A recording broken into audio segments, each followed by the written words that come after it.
श्री राधारमन लाल की जय। श्री चैतन्य महाप्रभु की जय। पंच तत्व की जय। षट गोस्वामी वृंद की जय। श्री वृंदावन धाम की जय। रज रानी की जय। यमुना रस रानी की जय। सब संतन की जय। महंतन की जय। आचार्यन की जय। वैष्णवन की जय। भक्तन की जय। जय जय श्री राधे श्याम निताई गौर हरि हरि बोल।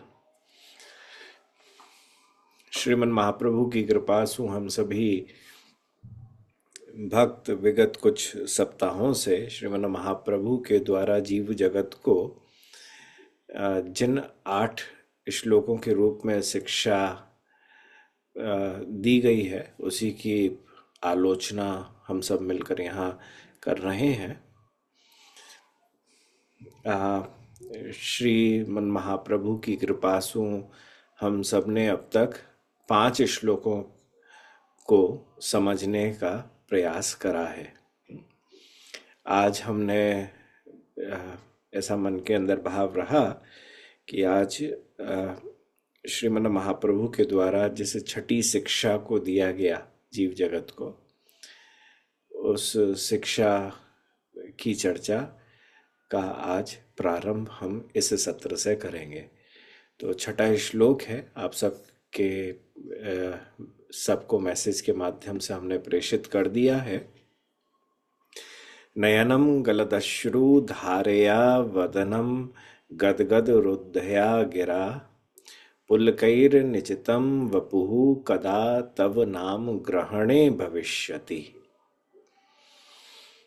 श्रीमन महाप्रभु अब गदगद होकर वह कह रहे हैं कि हे कृष्ण, वह दिन कब आएगा जब कृष्ण नाम लेते हुए मेरी आंखों से अश्रुधारा बहेगी, मेरा कंठ गदगद होकर हो जाएगा और वाणी उसमें रुद्ध हो जाएगी और संपूर्ण शरीर जो है वह पुलकित होकर रोमांच से आच्छादित हो जाएगा। यह श्रीमन महाप्रभु ने इस छठे श्लोक के अंदर जिस भाव को बोला है, पहले उस भाव को समझने का प्रयास करिए और उस भाव को समझने के प्रयास में यह समझिएगा कि श्रीमन महाप्रभु जीव की जब वह साधना करता है, साधक बनता है, भक्ति योगी बनता है, तो हर श्लोक जो है वह अलग अलग अवस्थाओं के ऊपर चर्चा कर रहे हैं। यह जो छठा श्लोक है शिक्षाष्टक का, यह छठा श्लोक जो है यह भाव भक्ति में पहुंचा हुआ जो साधक है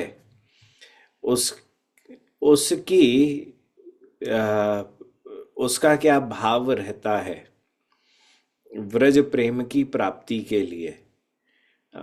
तो महाप्रभु उसका दर्शन हम सबको इस शिक्षा के माध्यम से करा रहे हैं। ऐसा नहीं है कि साधक के लिए हर श्लोक होता है, वही भक्ति मार्ग है। पहला साधन का भाव होता है, साधनाएं होती हैं, दूसरा भाव भक्ति होती है और तीसरा प्रेम लक्षणा भक्ति है, प्रेम होता है। तो जो प्रेम है वह अंतिम दशा है। तो श्रीमन महाप्रभु जब शुरुआत में प्रथम श्लोक के ऊपर चर्चा करते हैं चेतो दर्पण मार्जनम और वो सब, वे तब उस समय पे कह रहे हैं कि साधना की शुरुआत हो रही है। तो साधना की शुरुआत में अपने जीवन के अंदर कीर्तन को लेके आओ।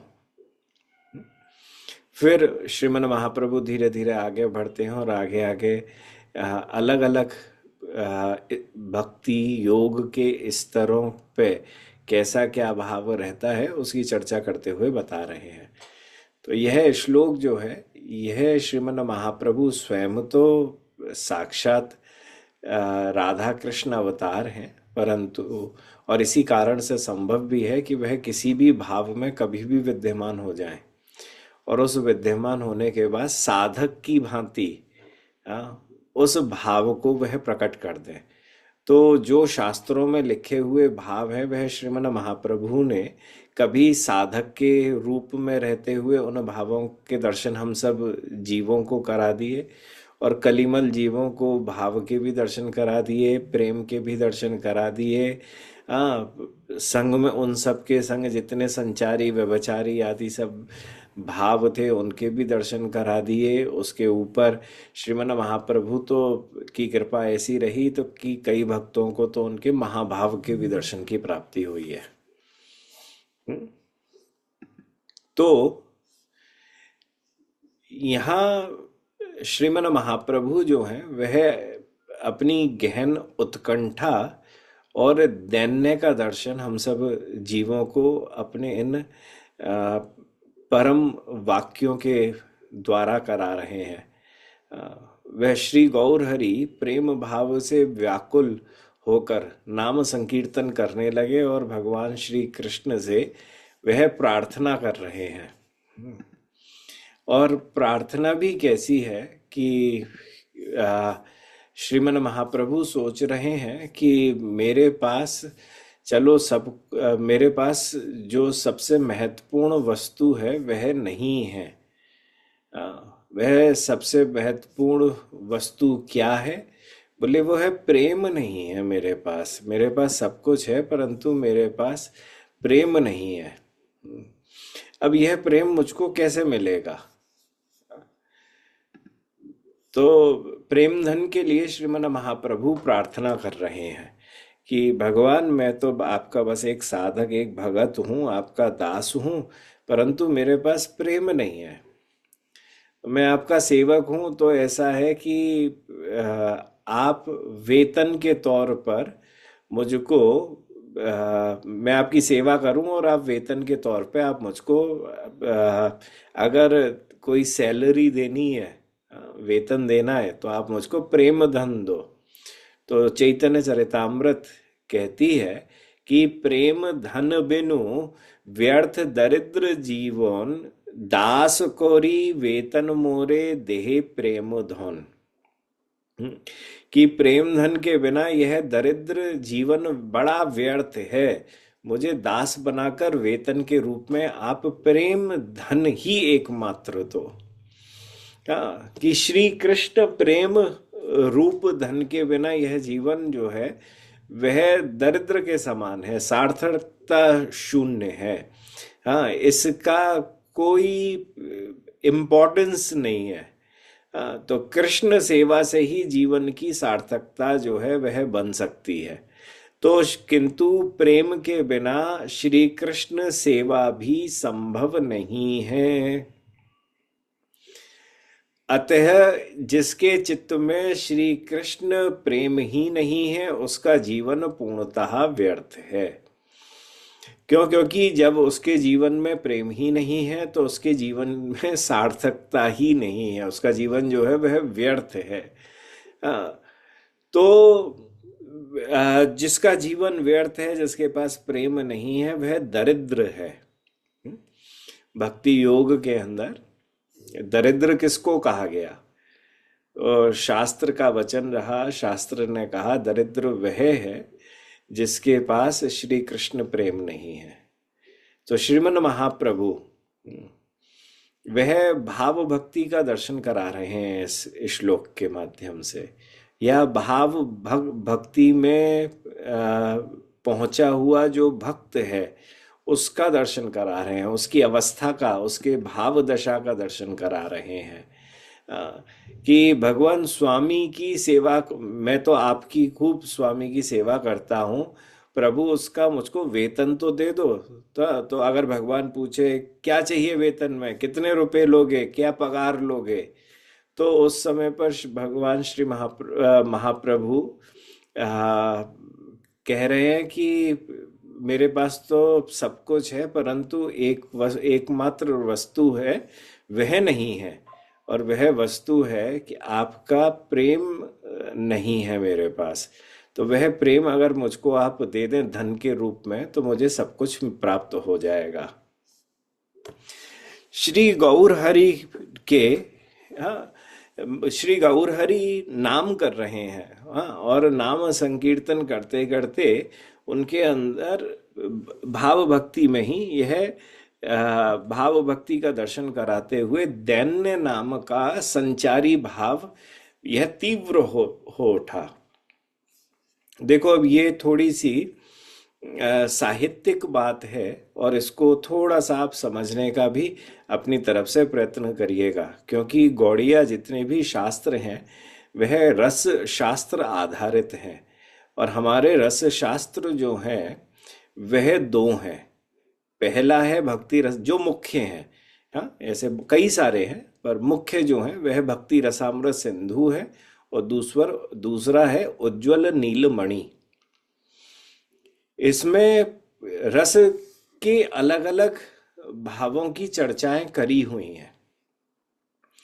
तो संचारी भाव क्या होता है? जो स्थाई भाव के साथ साथ कभी कभी चले, बहुत सरलतम हिंदी में आपको बता रहे हैं, वह उसको संचारी भाव भी कहते हैं। उसे कई जगह पर व्यभिचारी भाव भी कहा जाता है। ये आप कभी भी कोई गौड़िया शास्त्रों को पढ़ेंगे, कई बार टीकाओं के अंदर संचारी भाव, भाव, विभाव, अनुभाव आदि ये सब के सब नाम आएंगे। तो इसमें संचारी भाव या व्यभिचारी भाव जो है वह एक ही है। जैसे भरत मुनि ने अपना रस शास्त्र जब लिखा तो उन्होंने 33 संचारी भावों की चर्चा करी है। पर हमारे रस शास्त्र के, भक्ति के रस शास्त्र के आधार पर भक्ति रसामृत सिंधु 23 प्रकार के व्यभिचार या संचारी भावों की चर्चा करता है। तो संचारी, तो स्थाई भाव क्या? स्थाई भाव को समझो। स्थाई भाव क्या है कि जैसे किसी एक भाव में भगवान की भक्ति को करना। कौन से भाव में भगवान की भक्ति को करना? भगवान का कोई एक ऐसा नित्य सेवक या नित्य सेविका, हाँ, जिसका भाव हमको बहुत अच्छा लगने लगे, समझ में आ जाए, और ऐसा लगे कि ये इस भाव से ही मैं भगवान की सही प्रकार से भक्ति कर सकूं, और उस भाव को ग्रहण करके उस भाव को पुष्ट करना अपने भजन के द्वारा। और जिस दिन उसका पहला प्रकाश आदि सब हमारे जीवन के अंदर हो जाए तो वह हमारा स्थाई भाव बन जाता है। स्थाई भाव मीन्स स्टेबल इमोशन। मतलब दुनिया की कोई ताकत नहीं है कि अब तुम्हें तुम्हारे उस भाव से तुमको निकाल के कहीं और पहुंचा दे।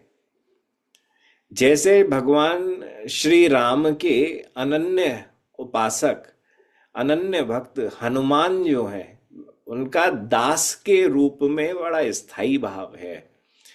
अब कोई उनसे कह दे कि अब आप माधुर्य भक्ति करो, आप गोपी बन जाओ, तो दुनिया की कोई ताकत उनको गोपी नहीं बनवा सकती है। क्यों? क्योंकि वह उस स्टेबिलिटी को प्राप्त कर चुके हैं। वह, उनका भाव जो है वह इतना स्थायित्व को प्राप्त कर चुका है कि वह अब बदल नहीं सकता है किसी भी कारण से। तो उस स्थाई भाव से हम भगवान की जब भक्ति करें, क्योंकि अभी क्या होता है, शुरुआत जब तक गुरु चरण की प्राप्ति नहीं होती, फिर जब तक धीरे धीरे पढ़ते हुए गोपाल मंत्र आदि की प्राप्ति नहीं होती, तब तक भक्त का जो भाव है ना वह कुछ ना कुछ बदलता ही रहता है। हाँ, अपनी क्रियाओं में, अपने सब में वह कभी तो भगवान को अपना कुछ मान लेता है, फिर कभी कुछ मान लेता है, फिर कभी कुछ मान लेता है। तो ये क्या है कि अभी तो वो सब जगह डोल रहा है। जब वह गुरु शरण की प्राप्ति करने के बाद गुरु चरण से यह जानने का प्रयास करता है कि किस भाव को पुष्ट करना है संप्रदाय के अनुसार, और किस भाव से करते हुए हम भगवान श्री राधा कृष्ण की हर समय सदैव सेवा कर सकते हैं। जब यह हमें बिल्कुल अच्छी तरीके से उनसे मालूम होता है, तो फिर हम उस भाव को अपने हृदय में स्थापित करके, हाँ, और फिर अच्छी तरीके से लग जाते हैं, और ऐसा लगते हैं कि फिर जब वह पुष्ट होने को होता है तो कि दुनिया की कोई ताकत आके कोई दूसरा भाव भी बता दे, भैया तुम बताते रहो परंतु मेरा तो ये भाव, मैं तो अब अटक गया। हम्म। सो उस स्थायी भाव में जब जब वह प्रेम आदि की प्राप्ति करे, तो उस समय पर संचारी भाव, मतलब एक इमोशन चल रहा है, मतलब आप भक्ति कर रहे हो, एक आपका इमोशन चल रहा है, उस इमोशन के अंदर एक दूसरा इमोशन भी थोड़ी समय के लिए इन्वॉल्व हो जाता है, एड ऑन हो जाता है। क्या कहते हो उसे अंग्रेजी में, चेरी ऑन द केक। हाँ, केक तो बनो ही भयो है परंतु ऊपर से चेरी धर दी नहीं है। मतलब कौन सी पाकीजा बनो है या कछु मिठाई बनी है, बाकी ऊपर से पिस्ता धर दियो है, दो ऊपर से लगाए के। तो वो का भयो, वो अनस्टेबल है, स्टेबल नहीं है वो, पर वो उसके ऊपर रखो भयो है, वो उसको और बढ़ा देता है और उसका स्वाद बढ़ा देता है। सो यहाँ पर भगवान श्री महाप्रभु जो है, उनके अंदर दैन्य नाम का संचारी भाव उत्पन्न हो गया। हमारे श्री रूप गोस्वामी पाद ने वैसे तो जब व्यभिचारी भावों की चर्चा भक्ति रसामृत सिंधु के अंदर करी है, तब आपने तो हर्ष गर्व धृति निर्वेद विषाद, दैन्य चिंता स्मृति शंका मति औत्सुक्य चपलता, आवेग लज्जा जाड्य मोह उन्माद, अभित्ता, ये मतलब पूरा एक अलग विषय है। तो इसमें आगे बढ़ते हुए चलते हो तब बोध होता है, स्वप्न होता है, आखिरी इसका फिर मरण तक पहुंचता है। तो ऐसे व्यभिचार के अंदर हमारे 23 प्रकार के व्यभिचार अलग से बताए हुए हैं। तो उसमें जो एक, जिसकी आज चर्चा अभी चल रही है, कि श्रीमन महाप्रभु को एकदम दैन्य नाम का एक इमोशन अपने आप जाग गया, एक भाव अपने आप ही संचारी भाव उसके अंदर प्रवेश कर गया। और जैसे ही दैन्य नाम का यह संचारी भाव श्रीमन महाप्रभु के हृदय में जागा, तो जागने के बाद उसी क्षण ही श्रीमन महाप्रभु यह सोचने लगे कि मेरा जो जीवन है यह पूर्णतः व्यर्थ है, क्योंकि मैं तो बड़ा दरिद्र हूं। मैं क्यों दरिद्र हूं? क्योंकि इस जीवन की सार्थकता तो एकमात्र प्रेम धन से ही हो सकती है, तभी मैं धनी कहलाऊंगा। मेरे पास सब कुछ है परंतु प्रेम ही नहीं है। मुझे तो बस अब वेतन के रूप में सिर्फ एकमात्र, प्रेम धन ही चाहिए। और दैन्य का जब उदय होता है, तब क्या होता है कि जीव का जो अभिमान है, जो जीव का अपने प्रति अभिमान होता है कि मैं तो ये हूँ, मैं तो इतनी माला करता हूँ, मैं इतने समय से यह ये वाली साधना करता आया हूँ, मैंने तो कभी ये नियम तोड़ा ही नहीं है। मतलब जो मैं कहीं पर भी कुछ भी किसी भी प्रकार का भजन में, भजन के अलग किसी भी प्रकार का जिसमें मैं उपस्थित है, यह अभिमान उसके अंदर है, वह दैन्य के उदय होते ही गल के खत्म हो जाता है। फिर जीव को लगता है कि मैंने, बताओ, इतनी भक्ति करी परंतु मेरे पास तो प्रेम ही नहीं आया अभी तक।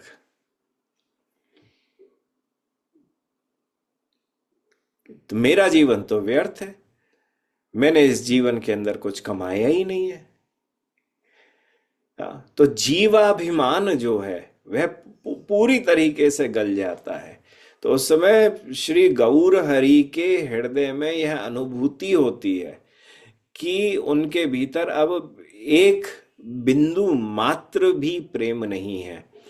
और वह प्रेम जिसके बिना मैं अगर पुष्प हूं तो कृष्ण रूपी भ्रमर किसी भी तरीके से आकर्षित नहीं हो सकता है, मतलब मेरे पास तो आ ही नहीं सकता है। कन्हैया को मुझे अपने पास बुलाना हो तो कन्हैया तो हमारे यहाँ पर भ्रमर कहा गया। हाँ, ब्रज के उसमें कई बार गोपियों ने लीलाओं में, श्री राधा रानी ने भागवत आदि के अंदर भ्रमर गीत है। सो गोप भगवान श्री कृष्ण को ब्रज में भ्रमर भी कहते हैं। तो भ्रमर जो है वह किसी भी पुष्प पे तो जाके बैठेगा नहीं, कांटों पे जाके तो बैठेगा नहीं, हाँ, पत्तों पे जाके बैठेगा तो नहीं। वह कहाँ बैठेगा? वह उसी के पास बैठेगा चाहे कितना सुंदर पुष्प हो। परंतु अगर वह उसमें पराग नहीं है तो भ्रमर नहीं बैठेगा। परंतु अगर किसी पुष्प देखने में कैसा भी हो, परंतु उसके अंदर बहुत स्वादिष्ट पराग मौजूद है, तो भ्रमर हजारों किलोमीटरों से भी दौड़ता दौड़ता उस पराग के पास स्वतः ही चला आएगा, उस पुष्प का सेवन स्वयं ही करेगा। तो श्रीमन महाप्रभु दैन्य अवस्था में सोच रहे हैं कि मैं भीतर से पूर्णतः दरिद्र हूं। मेरी बाह्य काया जो है वह ठीक है, सुंदर है, गौर समान है, मैं गौरांग हूं, परंतु हृदय के अंदर मेरे पास यह प्रेम नहीं भरा हुआ है। तो भगवान श्री कृष्ण जो भ्रमर रूप है वह मेरी तरफ आकर्षित नहीं हो सकते। और अगर आकर्षित नहीं हुए तो इसका अर्थ यह है कि मेरे द्वारा कभी भी कृष्ण सेवा नहीं करी जा सकती है शाश्वत रूप से। तो मैं जीवन भर और इस जीवन के समाप्त होने के बाद अगले किसी भी योनि में जाऊं, मैं दरिद्र ही बना रहूंगा। मेरी दरिद्रता नहीं जाएगी।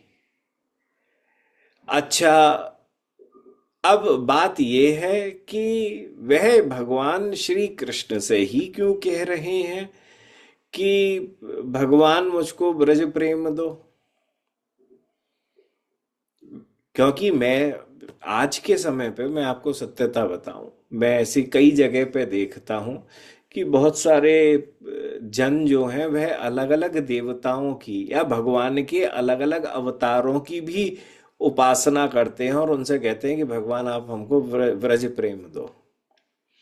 हाँ, पर चैतन्य चरितामृत कहता है, क्योंकि यह तो हमारे लिए शिरोधार्य शास्त्र है।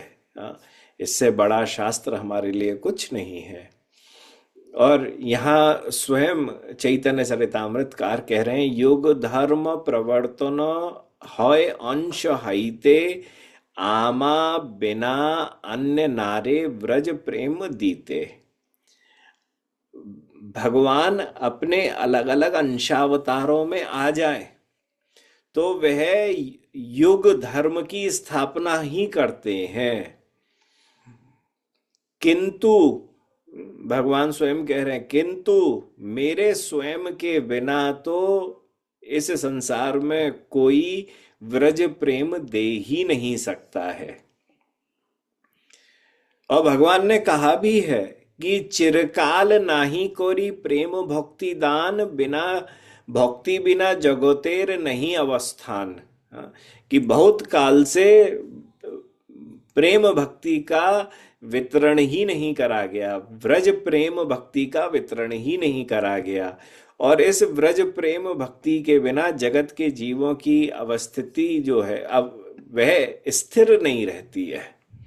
हाँ, वह डगमगाती रहती है। तो हमें भगवान श्रीमन महाप्रभु जो है वह भगवान श्री कृष्ण से ही प्रेम क्यों मांग रहे हैं? क्योंकि कई बार ऐसा देखा जाता है, देखो समझो, हम राधा रानी के पास भी जाते हैं और राधा रानी से भी कहते हैं कि आप हमको प्रेम दे दो। हम्म, हम आ, क्या कहते हैं, हमने तो ऐसा देखा है, आजकल का जैसा प्रचलन चल गया है कि कोई राम जी के पास भी हम जाके कहते हैं कि आप हमको ब्रज प्रेम दे दो। हमने देखा है नरसिंह जी की पूजा कर रहे हैं आजकल तो, आजकल के भगत, और नरसिंह जी से कह रहे हैं कि आप मुझको ब्रज प्रेम दे दो। और चैतन्य चरितामृत के अंदर श्रीमन महाप्रभु स्वयं कह रहे हैं कि भैया कोई दे ही नहीं सकता है, क्योंकि नरसिंह देव ब्रज प्रेम देने के लिए आए ही नहीं थे। हमारे तंत्रों के अंदर, वैष्णव शास्त्रों के अंदर तो ये लिखा हुआ है कि जो स्वयं नरसिंह देव हैं वह तो स्वयं खुद भगवान श्री कृष्ण की उपासना करते हैं वृंदावन की प्राप्ति के लिए। सो ठीक है, सबका अपना अपना भाव हो सकता है, हम उसकी मना कर ही नहीं रहे हैं। आप मान लो जी, नरसिंह देव जी आपको खूब ब्रज प्रेम दे देंगे, आप मान लो। हाँ, आप मान के आपको अपने जीवन की यात्रा ऐसे चलानी है, आप चलाओ, कोई परेशानी नहीं है, आपका मानना है ना। पर शास्त्र का क्या मानना है? तो शास्त्र का एकमात्र मानना है जो श्रीमन महाप्रभु ने कहा वही एकमात्र सत्य है। भगवान श्री कृष्ण स्वयं जब देने नहीं आए ब्रज प्रेम को सही प्रकार से, तो श्रीमन महाप्रभु को आना पड़ा ब्रज प्रेम देने के लिए। अनर्पित चरिम चिरात करुण अवतीर्ण कलऊ। हाँ, कि इस कलयुग के अंदर जो आज तक अनर्पित है, मतलब जिसे अर्पित नहीं किया गया, जिसे दिया ही नहीं गया है आज तक। तो भगवान श्री महाप्रभु का जन्म या अवतार इस संसार के अंदर हुआ ही क्यों? बोले उस अनर्पित वस्तु को देने के लिए हुआ जिसको आज तक भगवान श्री कृष्ण या किसी भगवान के किसी भी अवतार में नहीं दिया गया, वह व्रज प्रेम। तो यह व्रज प्रेम है, और यह व्रज प्रेम भगवान एकमात्र श्री कृष्ण या श्रीमन महाप्रभु ही देते हैं, और कोई नहीं देता है। तो इससे स्पष्ट है कि श्री कृष्ण के अतिरिक्त और कोई भी भगवत स्वरूप प्रेम या कहो ब्रज का प्रेम नहीं दे सकता। यहां तक कि भगवान श्री कृष्ण से प्रेम मांगने के लिए गए, राधा रानी से क्यों नहीं मांग रहे? क्योंकि अभी हम श्री कृष्ण के दास हैं, और श्री कृष्ण की ही शक्ति है आह्लादनी शक्ति। श्री कृष्ण की शक्ति है आह्लादनी शक्ति, और आह्लादनी शक्ति ही राधा रानी है। तो किसके पास है ये शक्ति? शक्तिमान के पास, साक्षात श्री कृष्ण के पास। तो प्रेम जो है वो क्या है? वह आह्लादनी शक्ति का ही एक, उस आनंद की सागर की ही एक बूंद का करोड़ों का करोड़वां हिस्सा है।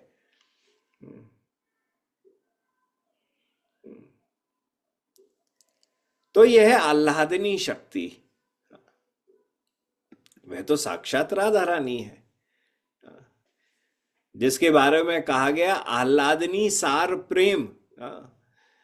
आह्लादनी क्या है? ये प्रेम का सार है, घनीभूत है। मतलब समस्त प्रेम को, जिसको एक बूंद प्रेम मिल जाए वही बहुत है। हम तो यहाँ कह रहे हैं जितना भी भगवान के धाम या समस्त जगहों पर जितना भी प्रेम है, या श्री राधा रानी, हाँ, जितना भी संसार में जिसके पास जितना प्रेम है, वह प्रेम तो खैर माइक प्रेम है, पर आध्यात्मिक जितना भी जिसके पास जो प्रेम है, उन सब प्रेमों को इकट्ठा श्री उन कर लो, उसका भी घनीभूत, हाँ, एसेंस जो होता है वो आह्लादनी शक्ति है, वह राधा रानी है। इसे समझा ही नहीं जा सकता है। इसे कहना भी आसान है, परंतु इसे समझना सबसे ज्यादा मुश्किल है, क्योंकि ना अभी हम प्रेम की एक बूंद को प्राप्त करने का प्रयास कर रहे हैं, हाँ, और उस प्रेम की घनीभूता जो है, हाँ, द रियल एसेंस जिसके पास है, हाँ, वो आह्लादनी शक्ति श्री राधा रानी है, जिसके प्रेम की एक बूंद से यह त्रिलोकी के समस्त जीव तर जाएं। एक बूंद के करोड़वें हिस्से से ही सब जीव तर जाएं, तो उस एसेंस को समझ लो भैया, वो एसेंस कितना गजब का होगा फिर। तो आह्लादनी शक्ति श्री राधा, तो वह तो भगवान श्री कृष्ण के पास है, श्री कृष्ण में ही अवस्थित है, उनकी स्वरूप शक्ति है, और जीव में यह आह्लादनी शक्ति है ही नहीं है। जीव के अंदर भक्ति होती नहीं है, भक्ति गुरु देता है। प्रेम हमारे पास है नहीं, प्रेम का आता है, इसका मतलब राधा रानी की राधा रानी आ रही है, क्यों? क्योंकि प्रेम जो है वह राधा रानी आह्लादनी शक्ति के करोड़ों हिस्से के करोड़वां हिस्सा जो होता है, वह जब हमारे हृदय में आता है उसको प्रेम कहा जाता है। भाव और प्रेम के अंदर अंतर क्या है? बहुत छोटा सा अंतर है। एक रात्रि हो, जब सूर्योदय होने वाला हो, तो जब प्रथम किरण आती है रात्रि को खत्म करने के लिए, तो वह जो प्रथम किरण होती है उसे भाव भक्ति कहा जाता है। और जब सूर्य पूर्णतः उदित हो चुका है, उसको प्रेम कहा जाता है। और जब तक रात्रि बनी होती है वह साधना काल होता है। तो साधना काल रात्रि, प्रथम सूर्योदय के समय प्रथम किरण जो आई सूर्य की, वह भाव भक्ति। और जैसे ही सूर्योदय हो गया, सब कुछ प्रकाशमान हो गया, प्रकाशमय हो गया, वह प्रेम। सबसे सरलतम परिभाषा है। इसी इसी ऐसे ही इसी प्रकार से ही गौड़ीय आचार्यों ने इसको समझाया भी हुआ है। तो हम भाव भक्ति पे चर्चा कर रहे हैं अभी, और उस पे भी कृष्ण ही प्रेम देने वाले हैं। तो यह कृष्ण प्रेम, जो कृष्ण प्रेम क्या दे रहे हैं?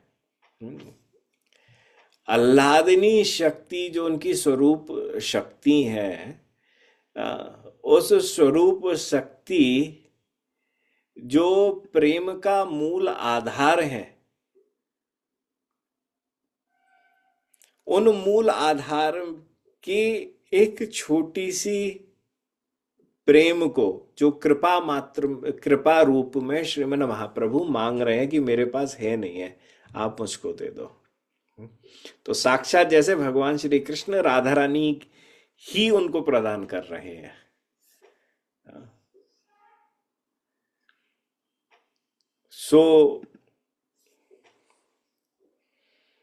श्री स्वयं भगवान के अतिरिक्त संसार में कोई नहीं है जो प्रेम दे सके, वह भी व्रज प्रेम दे सके।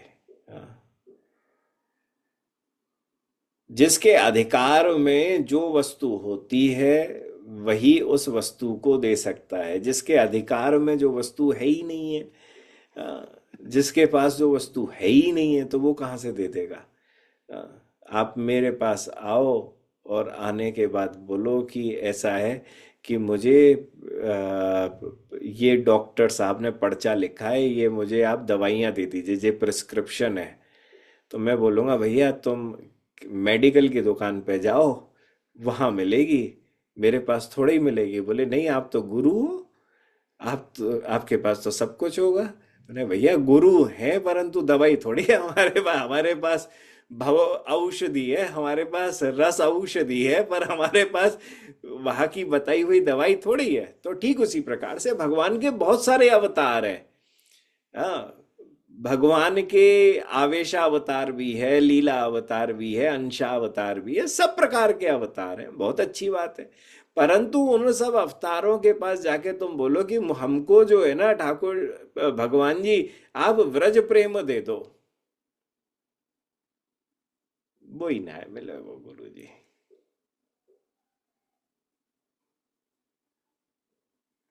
चैतन्य चरितामृत अनुसार वही नहीं प्राप्त होगा, वह कन्हैया ही देगा।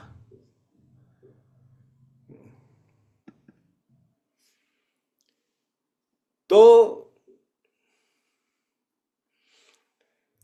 भगवान नारायण भी वह वृंदावन का प्रेम नहीं दे सकते, क्योंकि इस प्रकार के प्रेम के ऊपर उनका स्वयं का अधिकार नहीं है।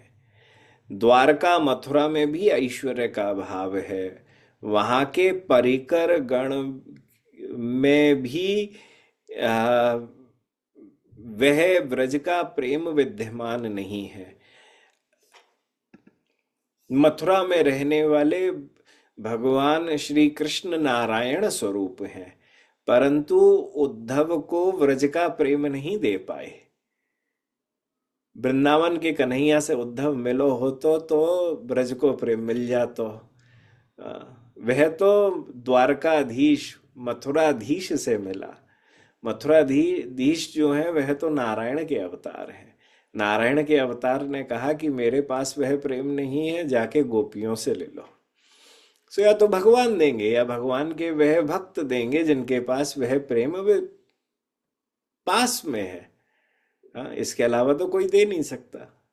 सो उद्धव को भी, हाँ, परम ज्ञानी है, परम भक्त हैं, विशुद्ध भक्त है भगवान के, परंतु उन विशुद्ध भक्त को भी जब व्रज प्रेम देना था, तब भगवान श्री कृष्ण ने उनको गोपियों के पास भेजा कि प्रेम की शिक्षा जो है वह गोपियों से ही लो, क्योंकि व्रजवासी ही व्रज प्रेम आपको दे पाएगा। और ऐसा प्रेम फिर उद्धव को प्राप्त भयो कि जाके गुस्सा करी, ता थोड़े अपशब्द कहे और ठाकुर जी प्रसन्न हो गए और बोले वाह, बस यही चाहता था कि यहाँ पे आके कोई मुझे जरा कुछ इस तरीके से तो बोले, ब्रज की याद तो आ जाए। तो पूरे मथुरा के अंदर सब रहे, परंतु विशेष प्रेम ना, आप बृहद भागवतामृत उठा के देखो, द्वारका के अंदर भगवान द्वारकानाथ बैठे हुए हैं, परंतु सबसे ज्यादा विशेष प्रेम उनका कौन से यदुवंशी के संग है? उद्धव के पास संग है। हाँ, आप बृहद भागवतामृत पढ़ो तो उसके अंदर पाओगे कि हर यदुवंशी कह रहा है कि यहां तक कि समस्त पट भगवान श्री कृष्ण की पटरानियां भी कह रही हैं कि सबसे ज्यादा जो प्रेम है ना वह तो उद्धव के संग है भगवान का। और भगवान के यह प्रिय उद्धव एकमात्र ऐसे हैं पूरे द्वारका के अंदर जो व्रज प्रेम करते हैं उनसे, और कोई व्रज प्रेम कर ही नहीं रहा है उनसे। और तो सब ऐश्वर्य में प्रेम कर रहे हैं, पर एकमात्र उद्धव है जो व्रज प्रेम कर रहे हैं। सो कन्हैया उनको छोड़ ही नहीं रहे हैं। और कन्हैया जब वापस भागवत के अनुसार तो जब शक्ति के साथ श्रीमद् भागवत में समाहित हो गए, या इस लोक से गमन करके अपने लोक को चले गए, तब उद्धव भी कहीं और नहीं गए, ब्रज में ही आए गए।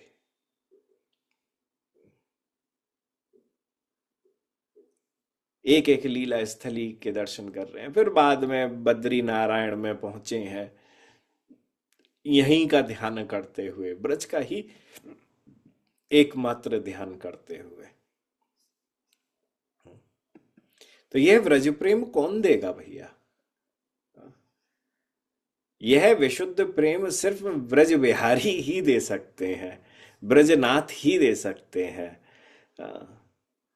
या उनका कोई भगवत स्वरूप, मतलब भक्त प्रेमी ही वह दे सकता है। इसके अलावा इस प्रेम को और कोई नहीं दे सकता। भगवान श्री कृष्ण की एकमात्र संपत्ति है ब्रज का प्रेम।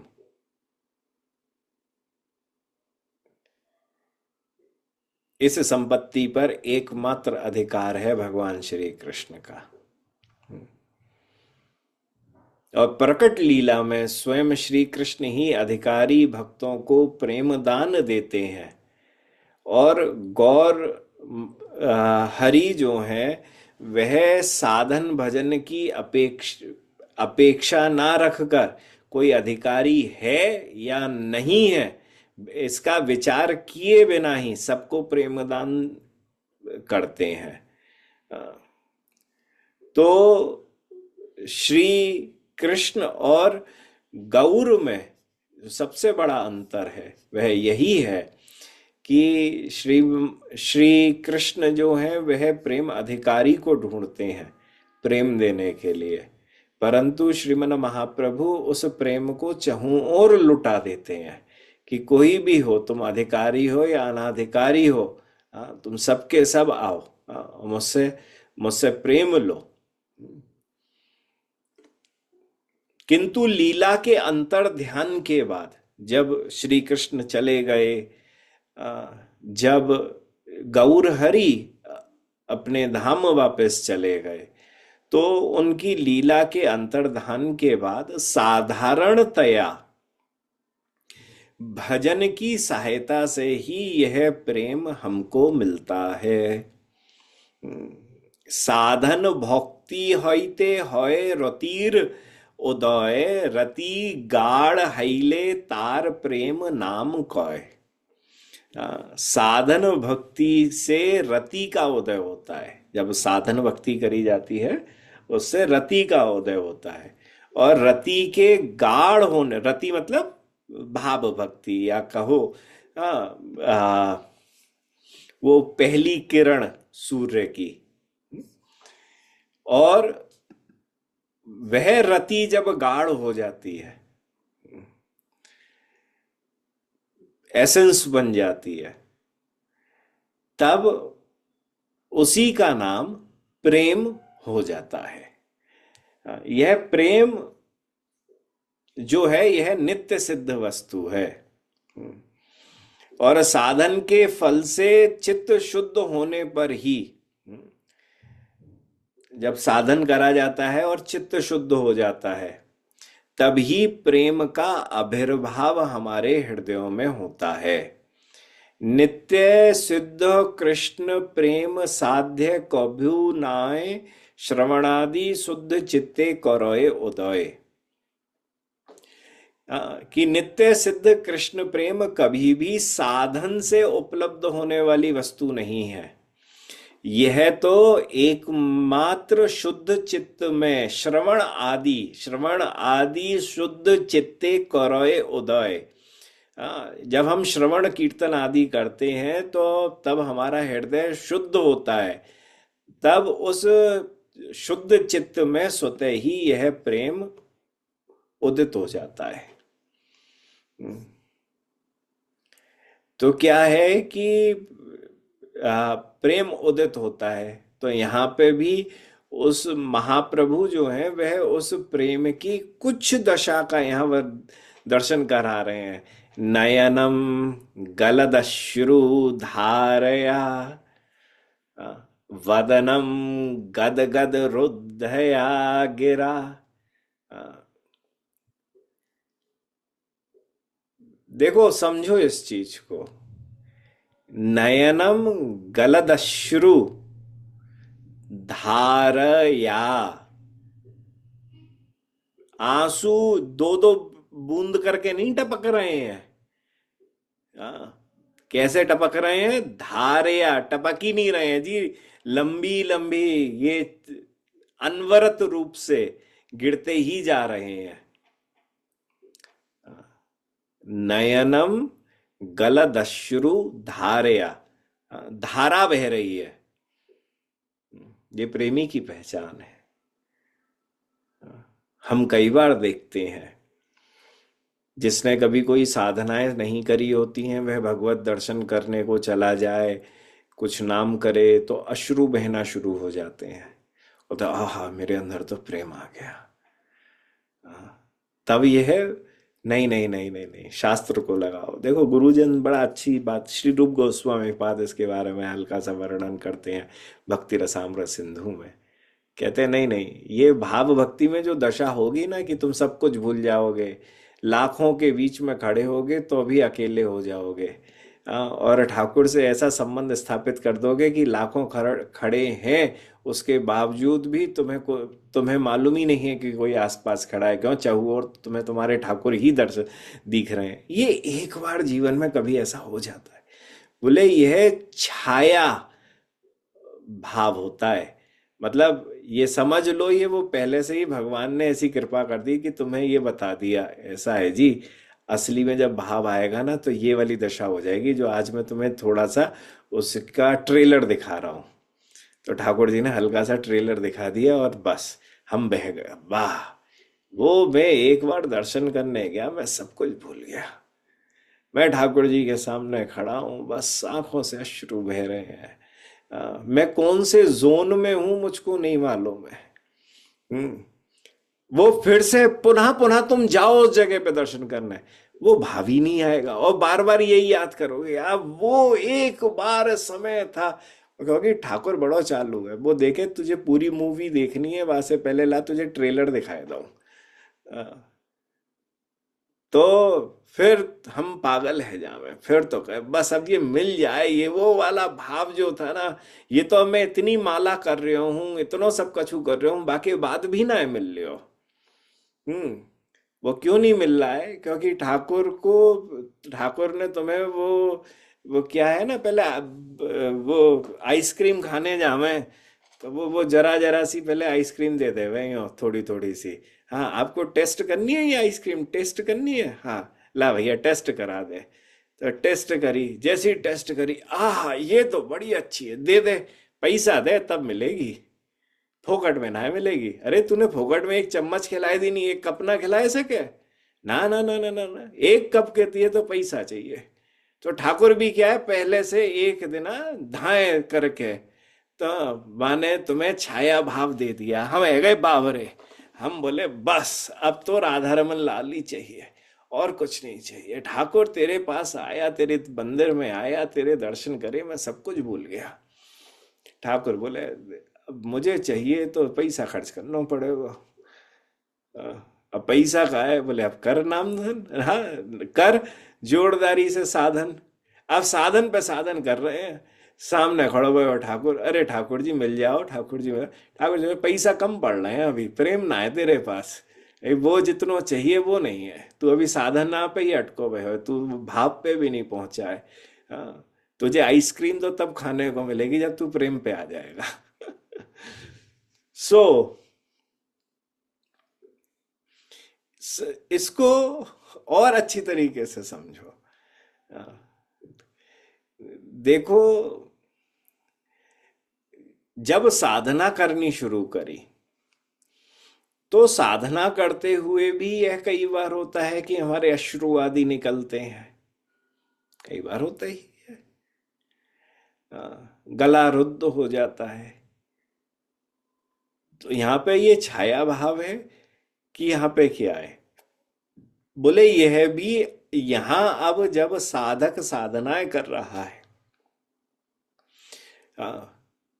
तो साधना करते करते कई बार ऐसा हो सकता है कि उसके जीवन के अंदर वो जैसे ही नाम करना शुरू करे और उसके आंसू बहना शुरू हो जाए। हाँ, पर क्या इसको प्रेम कहेंगे? प्रेम नहीं कह सकते। क्या इसको भाव कहेंगे? नहीं जी, भाव नहीं कह सकते। तो क्या कहेंगे इसको? बोले नाम प्रभु की कृपा। नाम प्रभु बीच बीच में ट्रेलर दिखा रहे हैं, पर अभी तक भाव नहीं आया है। क्योंकि भाव आते ही तो फिर व्यक्ति बिल्कुल बदल जाएगा भैया। हाँ, तब तो वह अलग प्रकार का व्यक्ति है। क्योंकि भाव आते ही ना वह क्षमावान बन जाता है। वह समय का खर्चा नहीं करता है, समय का सदुपयोग करने की कोशिश करता है कि मैं भजन कैसे करूं ज्यादा से ज्यादा। वैराग्य उसके हृदय के अंदर आ जाता है। वे उसे मिथ्या, अब ये प्रतिष्ठा प्रतिष्ठा से कोई मतलब नहीं होता। हाँ, एकमात्र भगवान की आशा, उनको प्राप्त करने की उत्कंठा लगी होती है। और पवित्र यह भगवत नाम में रुचि लग जाती है। और भगवान के दिव्य गुणों का वर्णन के प्रति उसकी आसक्ति हो जाती है, उसका श्रवण आदि करने में। और भगवान के जो जो स्थान है, हाँ, जितने भी लीला के स्थान हैं, उन सब से विशेष, उन सब के प्रति विशेष प्रेम जागृत हो जाता है। हम्म, विशेष प्रेम, ये सब भाव में जाके होगा। ये तो अभी है नहीं है, पर आंसू तो बह रहे हैं। गल गल दश्रु। हाँ, तो अभी थोड़े बहुत तो आंसू बह ही रहे हैं। तो नयनम गलदश्रु धारया वदनम गद गदा रुद्धया। रोमांच हो जाएगा, एक एक रोम खड़ा हो जाएगा। रोमांच मतलब ये वाला रोमांच, वो एडवेंचरस रोमांच नहीं। हाँ, ये वाला रोमांच, एक एक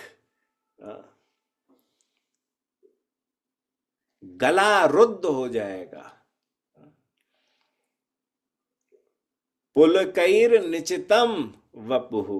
हाँ, मतलब पूरे शरीर के ये सब जितने पुलक, ये रोए जो हैं शरीर के, हाँ, ये सब के सब रोमांच में खड़े हो जाएंगे।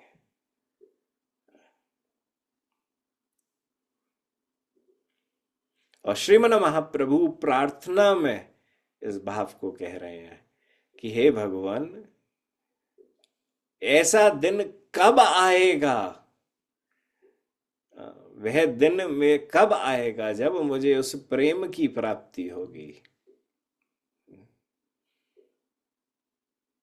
कि आपका नाम लेने पर कब मेरे नेत्रों से यह अश्रुओं की धारा बहेगी, कब आपका नामोच्चारण मात्र से मेरा कंठ गदगद होकर अवरुद्ध हो जाएगा और मेरा शरीर रोमांचित हो जाएगा। वह दिन कब आएगा भगवान? ये भाव भक्ति के अंदर की प्रार्थना है, उस प्रेम की प्राप्ति के लिए।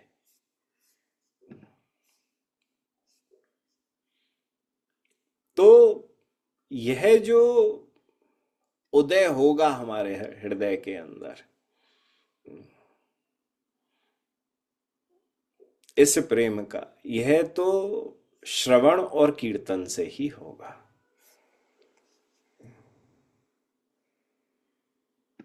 श्रवण कीर्तन व्यक्ति करता रहे, हाँ, हर क्षण करता रहे, कैसे भी श्रवणादि शुद्ध चित्ते करोए उदय। हाँ, हम नाम जप करें एवं श्रवण करें, या श्रवण और कीर्तन, ये दो मुख्य अंग हमारे शास्त्रों के अंदर बता रखे हैं।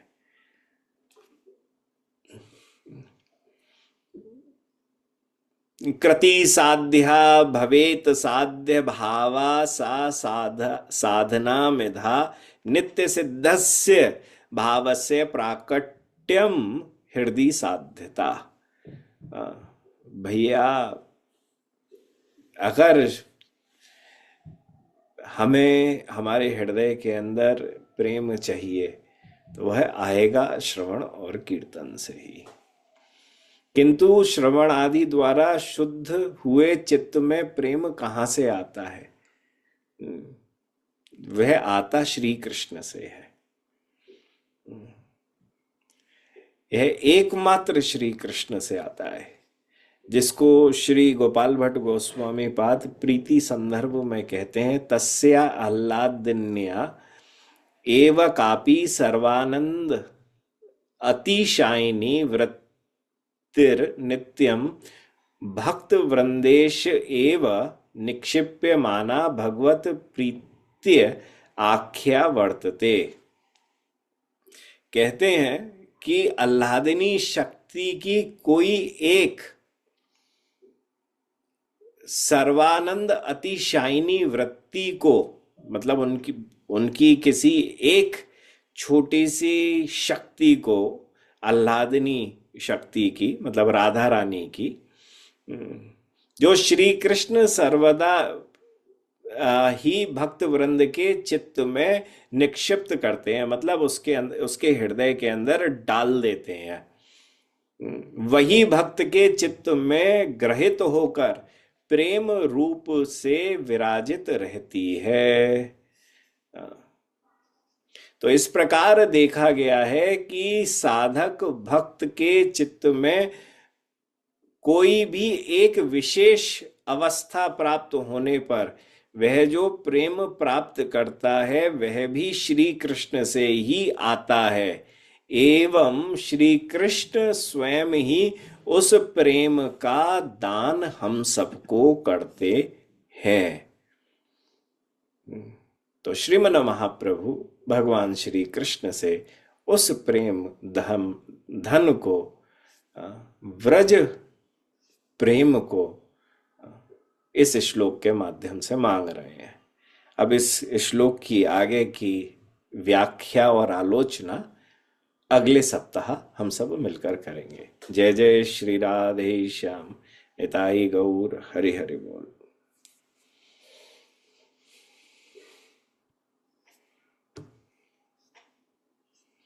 भैया आज के प्रश्न पूछ लीजिएगा, आज के से संबंधित जो हो।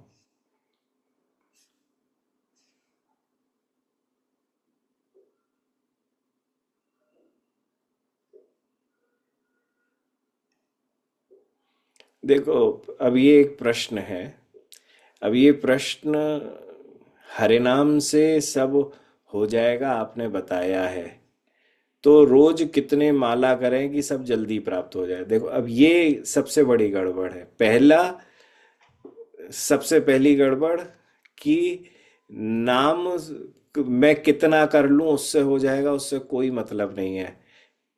किस भाव से उस नाम को करूं, कैसा आदेश आचार्यों ने दिया है उस हिसाब से करूं, उससे होगा। तो सबसे बड़ी गलती इस प्रश्न के अंदर कि हम यह भूल रहे हैं कि हमारा भाव सही है कि नहीं है। हम नाम भी सिर्फ उस भाव और प्रेम को प्राप्त करने के लिए कर रहे हैं, और फिर यह नाम हमारा जीवन स्वयं बन जाएगा। परंतु कितनी माला कर लूं तो हो जाएगा, तो ऐसा तो भैया किसी शास्त्र में नहीं बोला गया। ये तो अष्टांग योग में नहीं बोला गया कि तू 2 लाख बार सूर्य नमस्कार कर लो तो तुम्हें समाधि की प्राप्ति हो जाएगी। ऐसा तो नहीं कहा गया। या तुम बैठकर निराकार का ध्यान करना शुरू करो, निध्यासन लगा दो तो तुम्हें समाधि की प्राप्ति हो जाएगी, ऐसा भी नहीं कहा गया। तो ये प्रश्न तो होना ही नहीं चाहिए, पहली चीज। दूसरा देखो, इसमें पढ़ो, अगर रोज 32 माला हरे नाम की रोज करें तो कितने वर्ष लगेंगे प्रेम प्राप्त होने में। देखो, यह दूसरी गलती। पहली चीज तो गलती पहली थी, दूसरी गलती ये कर रहे हैं कि हम अब काउंटिंग कर रहे हैं, हम बनिया बन रहे हैं। हाँ, हम अब हमारा हिसाब किताब चल रहा है बनिया बनने का, कि मैं अगर इतना काम करूं तो इससे इतने दिन में मुझको ये मिल जाएगा। यहाँ लेन देन का हिसाब तो ही नहीं है जी। यहाँ तो हिसाब है कि हम अधिकारी बन रहे हैं कि नहीं बन रहे हैं उसको पाने के। हाँ, किसी के जैसे एक बड़ा अच्छा एक वो आता है कि किसी के प्रारब्ध में लिखा था कि पैसा नहीं है। बचपन में बोध कथा में यह पढ़ते थे, तो माँ पार्वती ने देखा कि यह तो बड़ा निर्धन है, तो शिव जी से कही कि भाई कुछ तो धन दे दो। तो शिव जी बोले कि भैया प्रारब्ध में ही नहीं है, मैं कैसे धन दे दूं इसको, ये कुछ करेगा ही नहीं। बोले नहीं नहीं नहीं, मैं कह रही हूं आप दे दो।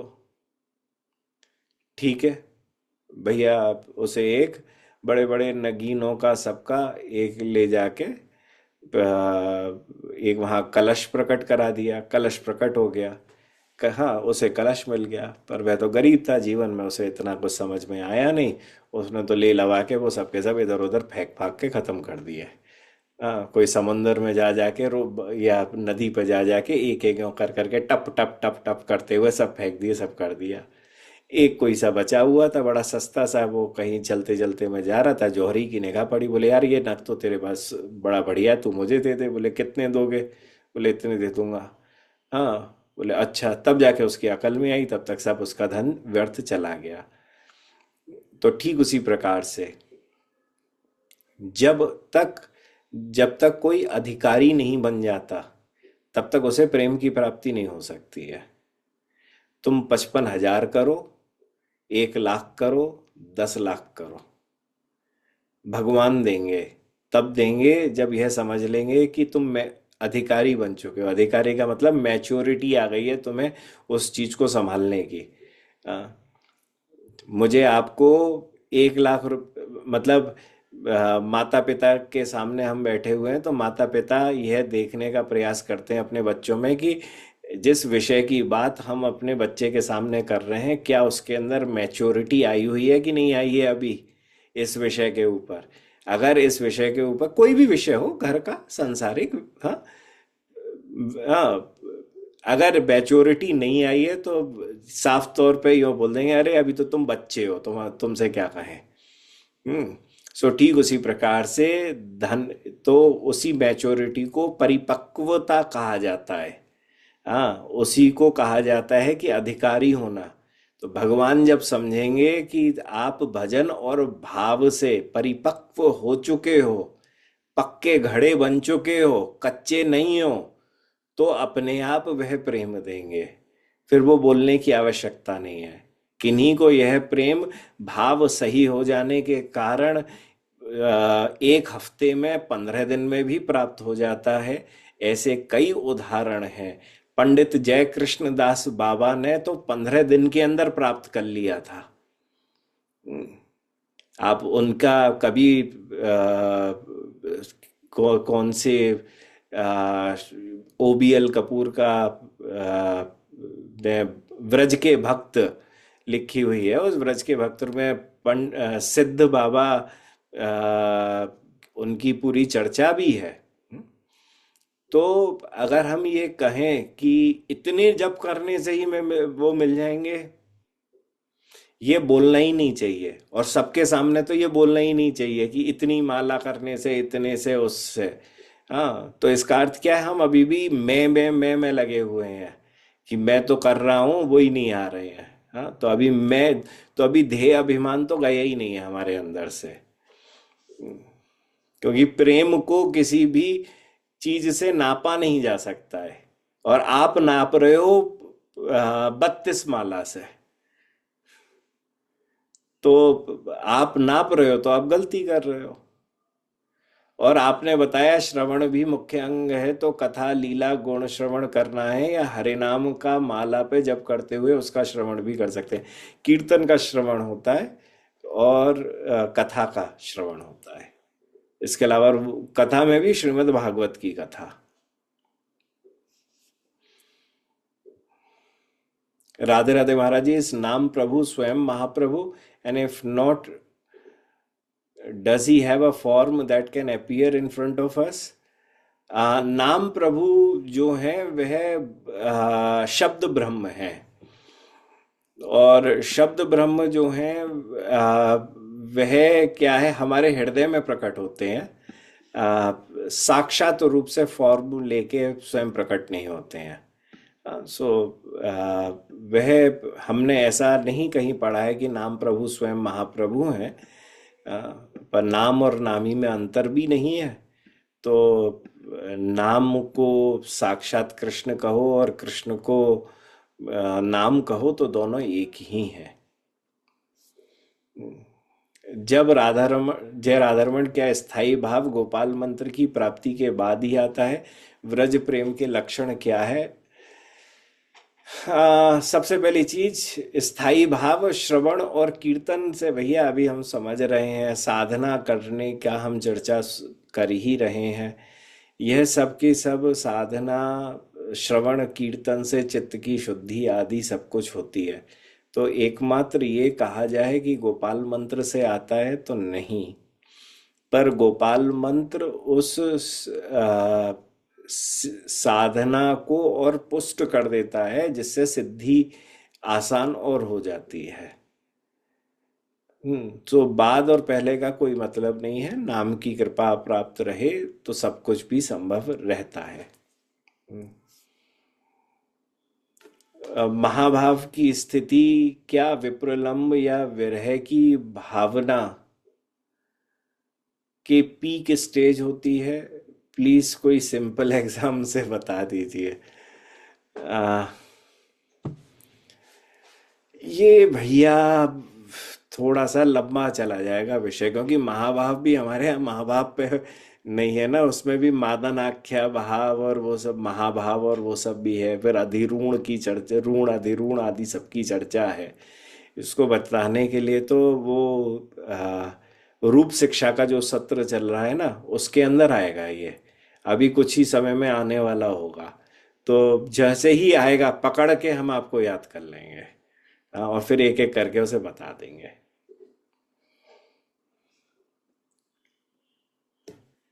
हाँ, महाराज जी, प्रेम के अधिकारी हम कैसे बन सकते हैं? प्रेम का अधिकारी देखो, मैं आज ही श्रीमद् भागवतम का आस्वादन कर रहा था, तो श्रीमद् भागवत के प्रथम स्कंद के तीसरे अध्याय के मेरे ख्याल से 34, 35, 36, 37, 38 इन श्लोकों पर आज मेरा विशेष थोड़ा सा ध्यान चल रहा था। और इसमें बड़ा एक अच्छा भाव प्रस्तुत हो रहा था। वो भाव क्या था कि शौनक आदि ऋषि कह रहे हैं कि जीव के अंदर, जीव जो है ना वह तो स्वभाव से दुष्ट है। तो उसके अंदर तो भक्ति है ही नहीं है। तो अब उसके उसके स्वभाव को कैसे बदला जाए, उसे कैसे कृष्ण प्रेम दिया जाए, उसके ऊपर चर्चा चल रही थी इन श्लोकों में। तो सूत जी महाराज कहते हैं उसे बारंबार बारंबार अनमने मन से, बेमन से सिर्फ कृष्ण कथा सुनाओ, श्रवण कराओ। नहीं समझ में आएगी उसके कुछ भी कथा, पर बैठे सुने, बारंबार सुने, सुनता रहे, छोड़े नहीं, बस सुनना, और साधुओं की सेवा करे। उसका फल क्या होगा कि अपने आप ही वह एक दिन उसकी बुद्धि ऐसी घूमेगी कि जो जितनी बात समझ में नहीं आ रही थी वो अपने आप सब बात समझ में आ जाएगी। आप कभी भी ये श्रीमद् भागवतम प्रथम स्कंद के तीसरे अध्याय में इन श्लोकों का जरा अवलोकन करना। सो प्रेम का अधिकारी कैसे बना जा सकता है? श्रवण और कीर्तन आदि से, जिसमें गुरु में रति होना परम आवश्यक है। क्योंकि जब तक गुरु में ही पूर्ण रूप से रति नहीं है तो ये श्रवण कीर्तन भी आधे अधूरे हो जाएंगे। गुरु महाराज, आपने बोला कि हमें ठाकुर जी के किसी भी स्वरूप से व्रज प्रेम नहीं मांगना चाहिए। मैंने ये नहीं बोला नहीं मांगना चाहिए, मैंने बोला कि वो देते ही नहीं है। और मैं क्यों बोल रहा हूँ भैया? मैं तो बोलना ही नहीं हूँ, मैं कुछ नहीं हूँ। चैतन्य चरितामृत कह रही है भैया, because they can not able to give, but whenever we are visiting another temple, तो हमारा भाव क्या होना चाहिए? हमें किस तरह उनके दर्शन करने चाहिए? भैया सबके पास जाओ, सबसे कहो कि मुझे कृष्ण भक्ति दे, हम मुझे कृष्ण भक्ति दे, मैं कृष्ण की भक्ति करूं, और मैं कृष्ण से कहूं कि आप मुझको ब्रज प्रेम दे दो, प्रेम धन दे दो। तो यूं जाओ ऐसे चलते हुए। तो मैं तो हमेशा ही सबसे कहता हूँ कि मैं कृष्ण का दास हूँ। हाँ, मैं आपके पास आपके मंदिर में दर्शन करने आया हूँ, आप कृपा करके मेरी कृष्ण भक्ति को और पुष्ट कर दो। मैं उनके पास जाके क्या मांगू भैया? उनको कृष्ण प्रेम अलग होएगा, मुझको कृष्ण प्रेम अलग चाहिए, वो अपनों वालों देंगे मुझे मेरे वालों मिलना पावेगा। तो मैं तो भैया उनसे कहूँ कृष्ण भक्ति दे दो। मैं अपने सब प्रिय भगवत जनों के पास जाकर तो उनसे कहूँ कि आप मुझे खूब आशीर्वाद दो कि मेरे मुझे प्रेम धन मिले। जो मेरे अपने गुरु हैं, मेरे सब जितने आचार्य जन हैं, मैं उनके पास जाके तो यही कहता हूँ। तो जितने मंदिरों में जाओ वहां जाके कहो कि भगवान आप मेरी कृष्ण भक्ति को बढ़ाइए। ऐसा है, आशीर्वाद दीजिए।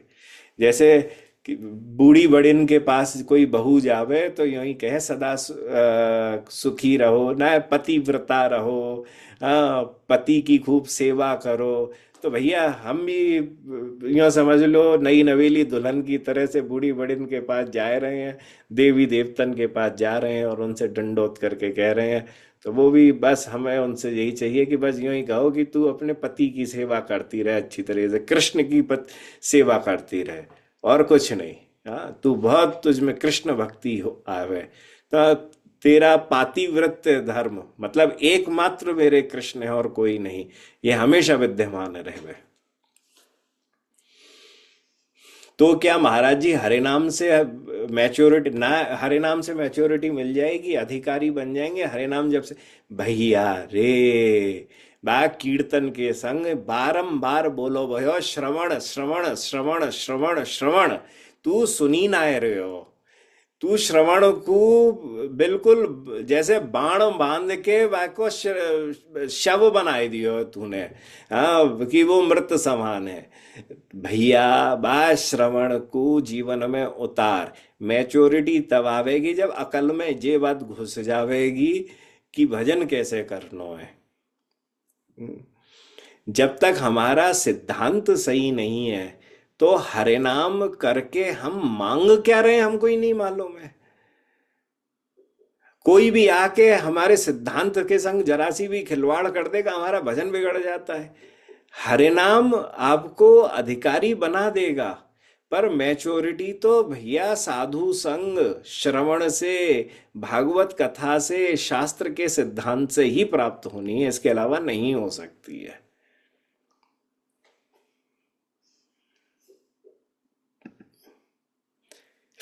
क्या श्रीमद् भागवतम की तरह भक्तमाल का श्रवण भी श्रवण भक्ति में काउंट नहीं, काउंट ही हो सकता है? नहीं। दोनों एक साक्षात, श्रीमद् भागवतम जो है वह साक्षात श्री कृष्ण का विग्रह स्वरूप है। सो जो श्री विग्रह स्वरूप है, साक्षात श्री कृष्ण है, उसका कंपैरिजन मैं किसी से भी नहीं कर सकता हूं। हाँ, भक्तमाल भी बहुत कुछ हमें जीवन में सिखाता है। मैं तो सबसे कहता हूं भक्तमाल सीखो, पढ़ो। दूसरे शास्त्रों को भी पढ़ने के लिए कहता हूं, पर क्या वो समांतर है श्रीमद् भागवतम के? तो नहीं। अरे जिसकी तुलना संसार के वेद, इतिहास, महाभारत, श्रुति, स्मृति, उपनिषद कुछ नहीं कर पाए। जो नारद देव बार बार चहु बार गीता के उद्घोषों को करते हुए ज्ञान और वैराग्य को उठाने लगे, तुम अपनी मैच्योरिटी चाहते हो, जैसे ज्ञान को उठाना चाहते हो, फिर से जवान बनाना चाहते हो, हाँ, जिससे तुम्हें मैच्योरिटी आ जाए। वो मैच्योरिटी तुम कितना भी कोई शास्त्र पढ़ लो तो नहीं आएगी। और जैसे ही नारद देव ने श्रीमद् भागवत को पढ़ा तो वह ज्ञान और वैराग्य महाराज उठ खड़े हुए। तो जितनी शक्ति जो है वह श्रीमद् भागवतम के अंदर है, जो साक्षात श्री कृष्ण का विग्रह है, और किसी के अंदर इतनी नहीं है। बाकी की सब कुछ जितना भी है वह सब श्रीमद् भागवत से जुड़ा हुआ है, पर श्रीमद् भागवत नहीं है।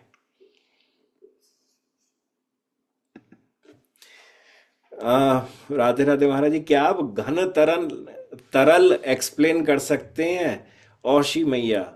हाँ, घन तरल का सबसे बड़ा अर्थ यूं है। मैं किसी दिन बड़ो भाव बन जाए, लाओ मैं खूब भर भर के भक्ति करूं, मैं सबन को छोड़ दूं इधर उधर सब लोगन को। आज तो मैं मंदिर भी साफ करूं, लाओ पोशाक भी बदलूं, लाओ यहाँ की डस्टिंग भी करूं, लाओ मैं ये वाला अच्छा सा भोग भी बनाऊं, लाओ आज मैं दसियों माला भी कर लूं, सब कर लूं। अब एक दो दिन के बाद धाए धूं। अब ठाकुर जी मेरे पास समय ना है, मैं तेरा अभी ना कछु कर रहे हो। हाँ, जब मेरा मूड बनेगा तब मैं फिर से इतनी सब कुछ भक्ति करूंगा। तो किसी दिन तो घनीभूत हुई। घनीभूत मतलब बड़ी भर भर के आ गई, और एक दूसरे समय तरल रूप से बह गई। तो बर्फ है तो घनीभूत में है तो प्रतिष्ठित हो गई, रह गई। हाँ, और जैसे ही तरल हुई तो वो वहां से भग गई, बह के निकल गई। सो भक्ति में एक दशा होती है, वैसे 6 दशाएं होती हैं साधक के जीवन में, साधन भक्ति के अंदर। उन साधन भक्ति के अंदर 6 दशाओं के अंदर मैं आपको सत्य बता रहा हूँ। अगर शास्त्र को सामने धर लियो तो 95 to 98% भगत इस संसार में जो भक्ति योग कर रहे हैं, वो सिर्फ ये 6 स्टेजेस बताई हुई हैं, जिसमें घन तरल भी एक स्टेज है, इसी में ही फंसे हुए हैं। अनर्थ निवृत्तियां हुई नहीं है, तो इस कारण से यहाँ तक फंसे हुए हैं। तो इस फंसे होने के कारण वह बस अनैष्ठिक भक्ति कर रहे हैं। अनैष्ठिक भक्ति का मतलब क्या है कि कभी तो ज्यादा कर रहे हैं, कभी कम कर रहे हैं, जो लगातार होनी चाहिए वो नहीं कर रहे हैं। तो इस भक्ति को नैष्ठिक और बढ़िया बनाओ, रोज करो, चाहे कुछ हो जाए, मन लगे या ना लगे। क्योंकि अभी तो मन तो अपना हुआ ही नहीं है, जो अपना ही नहीं हुआ वो क्या लगेगा। तो अभी तो मन को छोड़ो। मन को शिक्षा देने के लिए पहले मन शिक्षा के 12 श्लोकों को पढ़ो। हाँ, और मन शिक्षा के ऊपर मेरे ख्याल से हमने मान ली कब करा, पिछले साल करी या कब करी हमने, जूम पर क्लास भी दी है उसके ऊपर, उसका सत्र करा है, उसको सुनो। तो अपने मन को अपना भैया बनाओ, छोटा प्यारा भैया है तू हमारा, और उसके बाद फिर उसको सुधारो। तो वह मन धीरे धीरे फिर काबू में आ जाएगा। हाँ, और मन के मारे मत चले, मन के मत अनेक। तो भैया अभी मन के मारे चल रहे हैं हम, काहे दिन हम मन आए गयो तो खूब भक्ति कर ली, नहीं काहे दिन मन ना लग रहे हो तो हमने कछू ना करी। सो हमें क्या करना है कि मन के मारे मत चले। हमें तो इस मन के हिसाब से नहीं चलना है, हमें तो ठाकुर जी के हिसाब से चलना है। तो चाहे घन होए या तरल होए, मेरी स्थिति तो एक बनी हुई है कि मुझे तो आपकी हमेशा भक्ति करनी है, वह छोड़नी नहीं है। तो आप यह करते हुए चलोगे तो अनर्थ निवृत्ति हो जाएगी। मतलब फिर ऐसा हो सकता है कि मैं अपने उस हर्डल को, जो सबसे बड़ा हर्डल होता है, जिसमें मैंने कहा 95 to 98% भक्त फंसे हुए होते हैं, आप उसको क्रॉस कर सकते हो। आपने जिस दिन उसको क्रॉस कर दिया 10,000%, फिर आपका रास्ता पक्का है। और अगर आप इस हर्डल पे खड़े हो गए, दुनिया की कोई ताकत नहीं है फिर वो आपको भाव भक्ति और प्रेम तक पहुंचा दे। महाराज श्री प्रेम दाता श्री निताई चांद श्री कृष्ण प्रेम या ब्रज प्रेम प्रदान करते हैं। भैया कृष्ण भी तो वृंदावन को ही है, ब्रज प्रेमी तो मिलेगा और कहाँ मिलेगा, दोनों एक ही हैं। हाँ, तो निताई चांद भी वही कृष्ण प्रेम दे रहे हैं, वही कृष्ण प्रेम। हाँ, ब्रज का ही प्रेम है। अब मेरे पास 2 या 3 प्रश्न और हैं।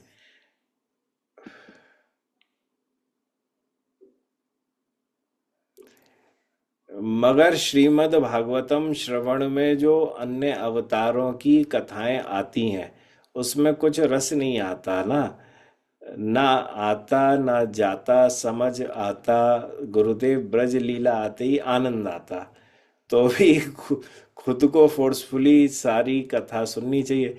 भैया, जब तुझे नौकरी करनी होए, पैसा ही अच्छो लगे, बॉस की फटकार अच्छी ना लगे, हाँ, तो तेरो मन मेरो मन कछु भी ना है। तुझे ठाकुर जी को किंकरी बननो है, मंजरी बननो है, गोपी बननो है, सेविका बननो है, सेवक बननो है, जो भी बननो है, वे ठाकुर जी के हिसाब से ही तो चल रहे हो। ठाकुर जी ही तो इतने सारे अवतारों के अंदर आ रहे हैं। तो उस लीलाओं से तुम्हें क्या शिक्षा प्राप्त हो रही है उनको भी तो समझो, इनको भी तो जानो। हाँ, तुम में इतनी भक्ति है, तुमसे ज्यादा बताओ रूप गोस्वामी पास, सनातन गोस्वामी जो साक्षात मंजरी रूप में थे, विश्वनाथ चक्रवर्ती पास ठाकुर जो मंजरी रूप में थे, वो बोलते ऐसो है भगवान तेरी भागवत तो बड़ी अच्छी है, पर ऐसो है वो पहले स्कंद से लेकर 9वें स्कंद तक की तो मैं कमेंट्री ना करूंगा। हाँ, क्योंकि तुम्हारी कथा तो 10वें से शुरू हुए, 11वें पे तुम द्वारका वारका भी चले जाओ। वैसे तो तुम 45 से ही तुम मथुरा वथुरा निकल गए, 44 45 से ही तुम मथुरा निकल जाते हो अध्याय में, 10वें स्कंद में। तो मैं तो सिर्फ वृंदावन की ही तुम्हारी कथा पकड़ूंगा और कुछ नहीं लूंगा। तो क्या ये भागवत का सत्य रूप है? क्या ये भागवत का पूर्ण रूप है? भगवान श्री कृष्ण पूर्ण रूप में चाहिए कि आधे अधूरे में चाहिए? हम्म? भगवान श्री गोपाल भट्ट गोस्वामी पाद तत्व संदर्भ के अंदर, यह 12 स्कंद जो हैं, यह भगवान के 12 अंग हैं, शरीर के अंग हैं, जिसमें पहला और दूसरा जो है वह चरण है। हाँ, और ऐसे करते हुए श्री गोपाल भट्ट गोस्वामी ने शास्त्रों के अंदर यह वर्णन जो करा हुआ है कि यह श्री विग्रह कैसे है और एक एक अंग कौन सा, कौन से स्कंद को प्रदर्शित करता है, कौन से के दर्शन कराता है। तो हम भैया भगवान श्री कृष्ण को प्राप्त करना चाहते हैं, भगवान श्री कृष्ण श्रीमद् भागवतम के अंदर ही समाहित हैं। तो उस श्रीमद् भागवत का जब हम अध्ययन कर रहे हैं, जब हम पढ़ रहे हैं ना, तो हम भगवान के उन श्री अंगों का दर्शन कर रहे हैं।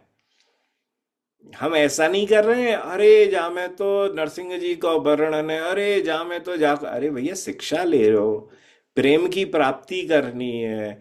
प्रेम हमारे पास है नहीं है, हम अपने मत में ही फूले समाये रहे हैं, वाह कन्हैया छोड़ के मैं तो किसी की ना सुनूं। अरे यार, क्या बात कर रहे हो? गोपियां सुन रही हैं, महाप्रभु रोज प्रतिदिन श्रीमद् भागवतम सुन रहे हैं। षट गोस्वामी वृंद प्रति क्षण एक दूसरे के संग सिर्फ एक मास श्रीमद् भागवतम के ऊपर ही चर्चा कर रहे हैं। जितने गौड़ी आचार्यों ने श्रीमद् भागवतम के ऊपर टीका लिखी है, इतनी किसी संसार के अंदर और दूसरा संप्रदाय नहीं है जिसने टीकाएं लिखी हो श्रीमद् भागवत के ऊपर। एक एक श्लोक के में क्या क्या कितना कितना रस विद्यमान है, उसकी सबकी चर्चा कर ली। भगवान श्री कृष्ण सत्य स्वरूप है, श्रीमद् भागवतम सत्य स्वरूप है। हाँ, उस सत्य से, उस परम सत्य, उस प्रेम की प्राप्ति होती है। आप कहो मैं तो ये वाला सत्य तो नहीं मानूंगा, मैं वो वाला सत्य मान, आप क्या फिर रिलेटिव ट्रुथ में जी रहे हो, आप एब्सोल्यूट में नहीं जी रहे हो। हाँ, आप पूर्ण सत्यता आप ग्रहण ही नहीं करना चाहते हो। अरे आज कोई एक्टर है, समझो वह एक्टर कोई कोई सी भी मूवी के अंदर जाके कोई रोल कराए, अरे हम तो बड़े प्रसन्न है, हमारा अपना ही तो है ना वो एक्टर। मेरे भगवान मेरे अपने हैं। वो आज उन्होंने बोली कि ऐसो है यार, आज मेरो मन है मैं लाओ मुखौटा मुखौटा सो पहन लूं, मैं कछु ऐसो ऐसो बन जाऊं, मैं लाओ नरसिंह बन जाऊं। अरे मेरे कृष्ण है, दूसरे के हैं क्या? तो फिर क्या परेशानी है? मेरे अपने हैं ना, पराये के हो तो मैं उसमें इफ बट सब लगाऊं। मेरे अपने हैं, मैं तो हर कथा में आस्वादन योग्य है। जो प्रेमी है फिर तो वह ठाकुर की हर लीला में अपना आस्वादन करेगा। जो प्रेमी है ही नहीं है, वो अभी क्या आस्वादन करेगा? वो तो अभी कंडीशन लगाएगा। हम कंडीशन लगा रहे हैं भैया। कंडीशन भागवत पे तो कभी भी नहीं लगनी चाहिए। राधे राधे गुरुदेव, मैं जानती हूँ इतनी तो सामर्थ नहीं है मेरी, पर क्या उज्जवल नीलमणि ग्रंथ प्रेम की रस के लिए उसका सहारा लिया जा सकता है? अरे भैया, साहित्यिक ग्रंथ है, उसको हो पढ़ने से पहले पहले भक्ति रसामृत सिंधु पढ़ना चाहिए। वह भी पढ़ना नहीं चाहिए, सीखना चाहिए। कोई पढ़ाने वाला होना चाहिए, गुरु होना चाहिए, क्योंकि लिटरेचर है ये भक्ति के। और जब तक कोई पढ़ाने वाला नहीं होगा ना, तुम पढ़ ही नहीं सकते हो, समझ ही नहीं सकते हो। जब तक वो पहले पढ़ लोगे, पढ़ने के बाद फिर लगेगा कि आप अधिकारी बन चुके हो, तब जाके ही उज्जवल नीलमणि में आपको अधिकार दिया जाएगा। बड़े बड़े आज के वर्तमान में जितने भी गोस्वामी स्वरूप वृंदावन में विराजित हैं या गौड़ियाओं में विराजित हैं, क्या हर एक का उज्जवल नीलमणि के अंदर प्रवेश है? बिल्कुल भी नहीं है।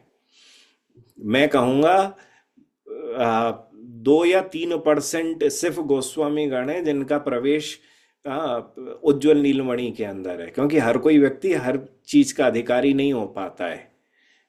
सो क्या हम उज्जवल नीलमणि को पढ़ें? बहुत साहित्यिक ग्रंथ है।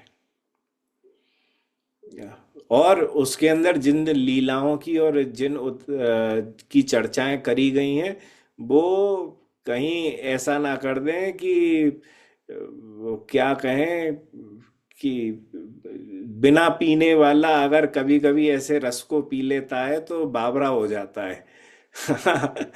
बाकी बुद्धि घूम जाती है। तो ठीक उसी प्रकार से ऐसे ही एक ऐसी ही मैं अभी बताऊं, कुछ ही दिन पहले एक बम्बई की एक महिला आई, उनके अंदर बहुत प्रेम ऐसो जागो कि मैं पढ़ के मैं बहुत बड़ी प्रीचर बनना चाहूं। तो उन्होंने हमसे पूछा कि हम कौन से शास्त्र पढ़ें, तो हमने सोचा अपने लिए पूछ रहे होंगे, तो हमने उन्हें थोड़े से बता दिए। वो पहलवान क्या निकली, वो तो गई दुकान पे जाके और ला उज्जवल नीलमणि ले, गीत गोविंद ले, जी बोले बोले सब उठाए उठाए के ले आई और लाके पढ़ना शुरू कर दिया अपने आप ही। हाँ। और एक तो अभी मतलब जब हमसे मिली तो तब तो ऐसा ये गौड़िया रंग छाया हुआ था, प्रचार का भूत चढ़ा हुआ था। जैसे ही उज्जवल नीलमणि और गीत गोविंद के थोड़े से कुछ आस्वादन करे, वो ऐसा रस मिल गयो जिसकी वो अधिकारी नहीं थी। तो वो रस ने बावरा बनाए दियो, पागल बनाए दियो। ये भगवान कौन सी लीला करते हैं? ये क्या होता है? ये क्या लिखा हुआ है? ऐसा कोई लिखता भी है क्या शास्त्रों के अंदर? मैंने कहा जी बाबरी है गई है, जाए वो चीज हाथ लग गई जो जाके अधिकार की नहीं थी। तो हमने उसी समय पे उससे ये कहा कि हमने तो तुझको बोली नहीं थी पढ़ने की। आप अपने यहाँ पर ऐसे ही लेके आ जाओ शास्त्र को, और शास्त्र को लेके आओ, और बच्चा बच्चा के हाथ में 18+ वो मतलब माता पिता के गृहस्थ धर्म की पुस्तकें लग जाएं। और गृहस्थ धर्म को पढ़ ले, तो वो तो बाबरो है जाए, वो अधिकारी तो बनो नहीं है। तो मैंने कहा माधुर्य लीलाओं में सबसे पहले ये होता है कि यह स्थिति आप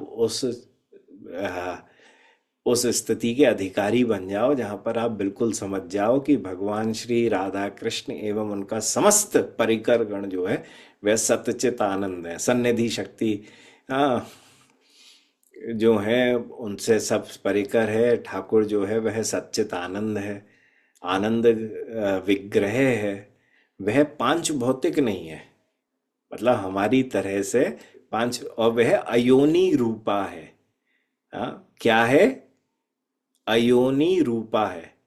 हमारी तरह से जन्नेन्द्रिय आदि उनके नहीं है कुछ भी। ये आने के लिए साधना करी जाती है पहले। हाँ, पहले ये साधना करने के बाद ये पक्का दिमाग फिक्स हो जाए, हाँ, दुनिया की कोई ताकत तुम्हें हिला नहीं सके। फिर धीरे धीरे उस प्रेम रस की एक एक बूंद तुम्हारी मैच्योरिटी को देखकर दी जाती है। हाँ, जब अधिकारी तुम बनना शुरू करते हो, तो जब वो दी जाती है तब वो जाके कहीं उज्ज्वल नीलमणि फिर जीवन के अंदर गुरु कृपा से आ पाती है। तुम ऐसे ही बैठ जाओ पढ़ने के लिए, आज ही माला छूट जाएगी। तो उज्ज्वल नीलमणि किसी को नहीं पढ़नी चाहिए, गीत गोविंद किसी को नहीं पढ़ना चाहिए, गोविंद लीलामृत किसी को नहीं पढ़नी चाहिए। कुछ शास्त्र हैं जो सबके लिए नहीं है, वह उनके लिए ही है जो उनका अधिकारी है।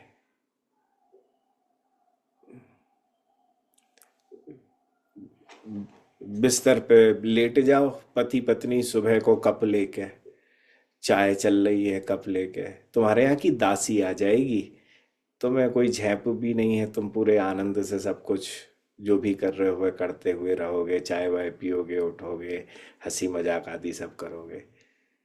हाँ, दासी को बड़ा स्वाभाविक भी लगेगा, परंतु बाहर का, तुम्हारे यहाँ का कोई बाहर का व्यक्ति आ जाए, वो जो तुम वो तुम्हें बॉस समझता हो, वो देखेगा, देखो जो तो चाय पी रहे हैं बिस्तर पे बैठे हुए ऐसे हंसी मजाक कर रहे हैं, तो वह अधिकारी नहीं है, उसे बड़ा अटपटा सा लगेगा। ये तो मुझे तभी अच्छे लगते हैं जब ये बिल्कुल सूटेड बूटेड होके ऑफिस में बैठे हुए डांट लगाते हैं।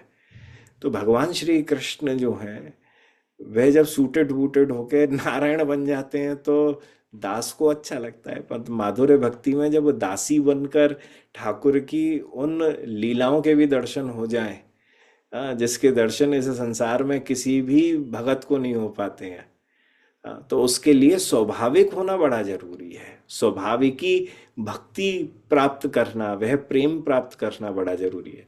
तो उसके लिए हमें यह जानने की परम आवश्यकता है कि वह भगवान जो है, वह भगवान है, पांच भौतिक हमारी तरह से देहधारी नहीं है। जिस जैसी चर्चा रास लीला के अंदर श्रीधर स्वामी पाद करते हैं, और करते हुए बड़ी प्यारी बात कहते हैं कि यह लीला अगर कोई भी विषयी पुरुष पढ़ ले तो यह उसे काम लीला लगेगी। श्रीमद् भागवत के अंदर जहाँ रास लीला का 5 अध्यायों में वर्णन है, तो शुरुआत में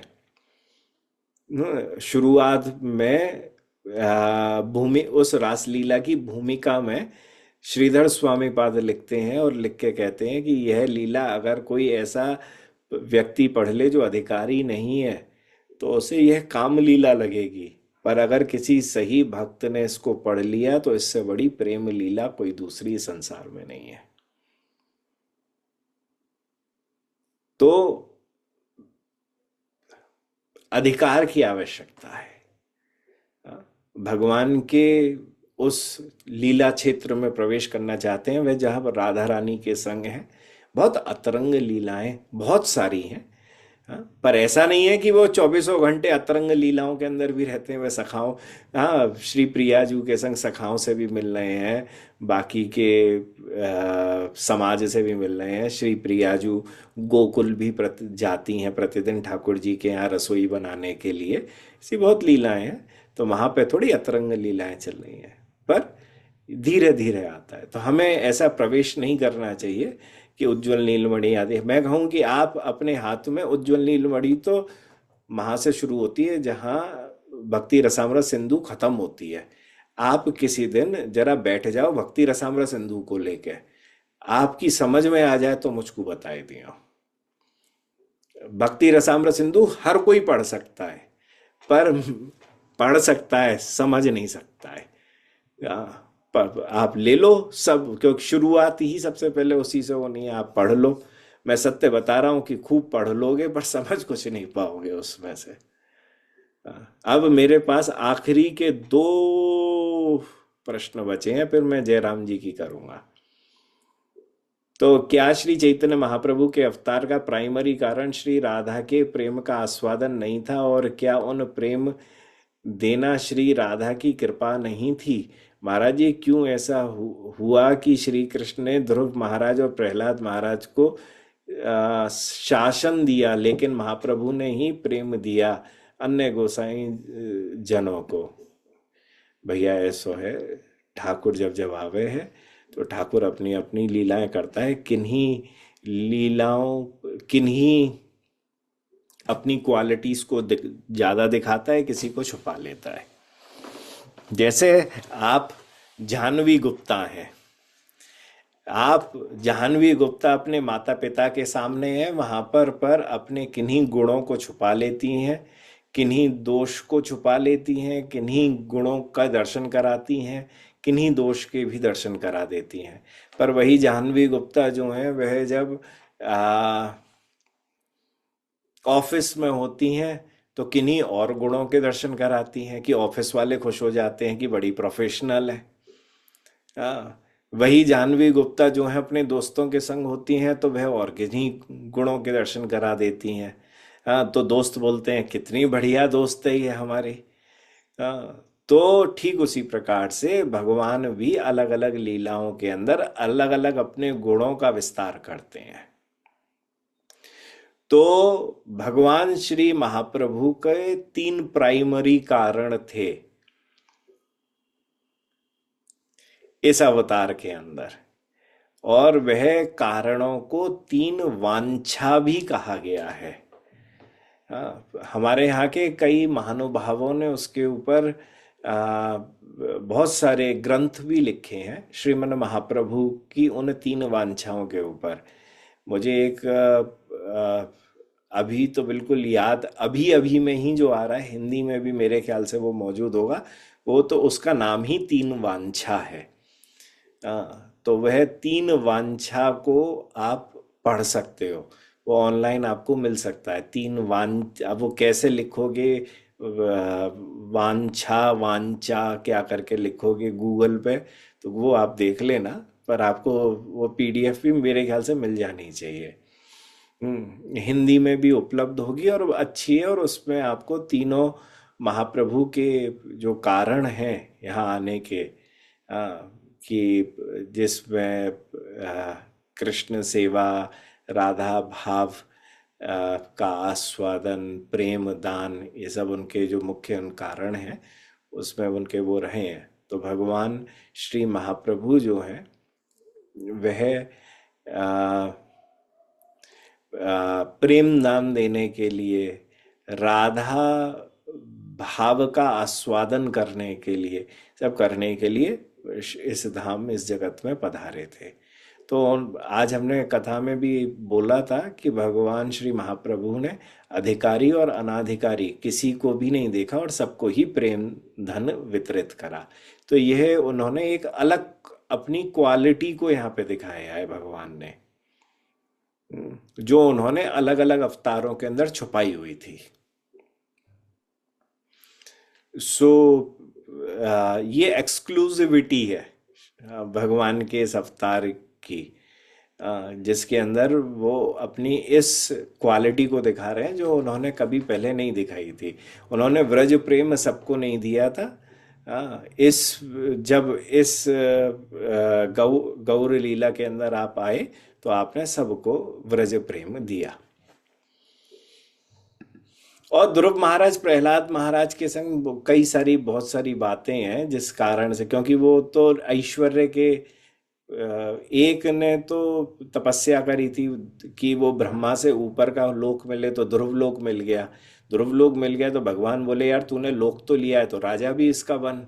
तो इस वजह से राजा भी, अब ऐसा थोड़ी ना था कि एक प्लेनेट दे दिया है तुमको, आप समझो, आप बोलोगे ठाकुर जी ऐसा है कि मुझे तो राजा बनना है ये ब्रह्मा से ऊपर किसी एक लोक का।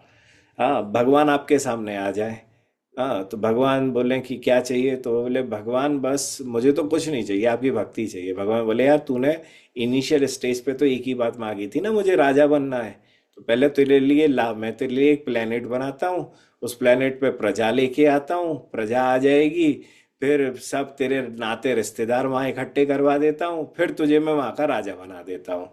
तो तेरी जो आकांक्षा थी मैं उसको पूरा करता हूँ। तो जाह्नवी जी, आप भी अगर इनिशियल इस आइडिया को लेके पहुंचोगे भगवान के पास, तो भगवान बोलेंगे लाओ मैं तुमको तुम्हारे लिए जाह्नवी लोक बना देता हूँ। हाँ, वहां पे तुम्हें रानी बना दूंगा। हाँ, तुमसे सब कुछ पूरा सब कुछ चलवाऊंगा। तो ये क्या है कि उनकी आइडिया अलग अलग थे। और ब्रज प्रेम प्रहलाद महाराज ने कभी मांगा ही नहीं था। भगवान तो प्रहलाद महाराज के लिए प्रकट भी नहीं हुए थे, वो तो हिरण्यकश्यप को मारने के लिए प्रकट हुए थे। तो सबकी अपनी अलग अलग बातें हैं, सबकी अलग अलग चर्चाएं हैं। महाराज जी, क्या 30 करोड़ हरे कृष्ण मंत्र से जो फल प्राप्ति बताई गई है, क्या उनमें प्रेम नहीं है? क्या ही निश्चित है कि उन फलों की प्राप्ति के बाद प्रेम मिलेगा? क्योंकि तब तक चित्त तो शुद्ध हो चुका होता है और पाप भी खत्म हो चुके होते हैं। भैया, वो 30 करोड़ है कि 3 करोड़ है? 3 करोड़ है। वो भी नैष्टिक रूप से करने वा जब कोई करे, हाँ, 3 करोड़ नैष्टिक रूप से भजन करे, हाँ, व्रत लेकर करे, हाँ, अनुशासन में करे, तो उसे देखो, ऐसा है, मैं रोज जिम जाऊं, पर मैं और मुझे लगे कि मैं 10 किलो वजन घटा लूं, परंतु मैं ये भी खाऊं वो भी खाऊं, ये भी करूं वो भी करूं, मेरा वजन नहीं घटना है। हाँ, थोड़ा बहुत कुछ असर पड़ जाए तो पड़ जाए। ठीक उसी प्रकार से मैं 3 करोड़ भगवान के नाम तो करूं, परंतु उसमें मेरा रजस की तरफ भी झुकाव लगा रहे, तमस के तरफ भी लगा रहे, तो मैं सदा सत्व में प्रतिष्ठित होकर नाम नहीं कर रहा हूं। तो सत्व में अगर मैं प्रतिष्ठित नहीं हूँ, हाँ, सूची असुचि का मुझे ऐसा भान नहीं है, मेरा मन भी किसी न किसी कारण से कभी व्यथित हो जा रहा है, कभी मैं ठाकुर का भजन भी सही से नहीं कर पाता, तो अगर कोई इस मंत्र का सही प्रकार से, हाँ, जप करे, जरूर उसको प्राप्ति हो जाएगी। उसे जो चाहिए वह मिल जाएगा, पर करे तो सही सही प्रकार से। आधे अधूरे करते रहेंगे तो कुछ भी नहीं होगा।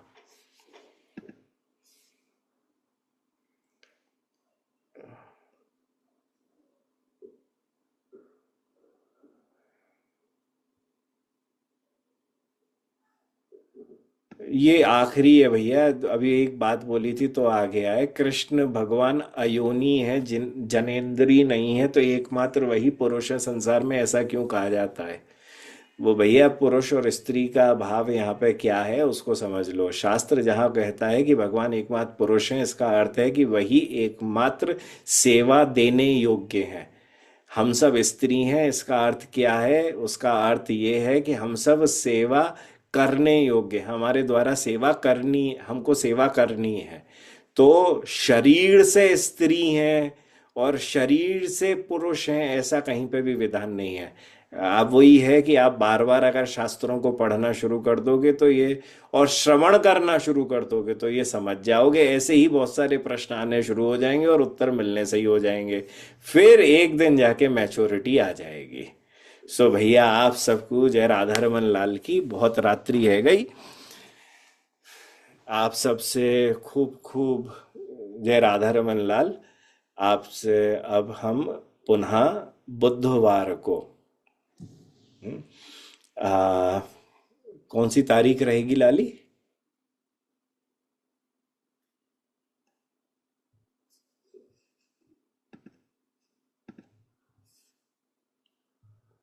17 तारीख, ठीक है। तो सबसे 17 तारीख को मिलेंगे और बाकी बात फिर शनिवार को भी मिलेंगे। उसके बाद 25 तारीख से, 25 दिसंबर से कथा श्री धाम वृंदावन में शुरू हो जाएगी। तो एक उत्सव की तरह से यह कथा हमेशा हर साल रहती है, जिसमें सब अनुरागी अनुरागनी सब आदि यहाँ सब मौजूद रहते हैं। उन सब के संग बड़ा ऊधम दंगा हम सब करते हैं मिलकर। सो वही खूब भक्ति का ऊधम दंगा हम सब मिलकर करेंगे। और ठाकुर ठाकुरानी की कृपा रही तो फिर नव वर्ष से पुनः इस सत्र को फिर चालू रखेंगे। चलो, तो आप सबको शुभ रात्रि। जय राधा रमन, श्री भट्ट गोपाल।